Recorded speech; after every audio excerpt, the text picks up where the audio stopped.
ఇది మునక్కాయ పిందెలండి. ఇవి పూలు, ఇవి మొగ్గలు. ఇలా చెట్టు నిండా ఇలా ఉంటాయన్నమాట. ఇలా ప్రతిదానికి పిందెలు వస్తూ ఉంటాయన్నమాట. ఇది పెద్దగా కొంచెం పెద్దగా అయింది చూడండి ఇలాగా. ఈ పూతకన్నిటికీ మనకి ఇంకా పిందెలు వస్తాయన్నమాట మొత్తము. ఈ చెట్టంతా కలిపి దాదాపు 100 ఇలాంటి పిందెలు ఉన్నాయి.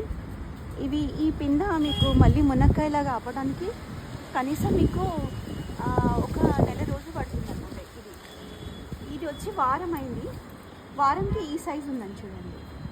ఇది 3 days బ్యాక్ వచ్చింది. ఇది మళ్ళీ మీకు ఇంకో 10 రోజుల్లో మీది వంటకు పనికి వస్తుంది అనమాట. చూడండి వారం సైజు ఎంత పెద్దగా ఉంది ఇలాగా. నేను ఇవన్నీ ఆర్గానిక్స్తోనే చేస్తాను. నేను పెస్టిసైడ్స్ కానీ యూరియా కానీ ఏమీ యూజ్ చేయను.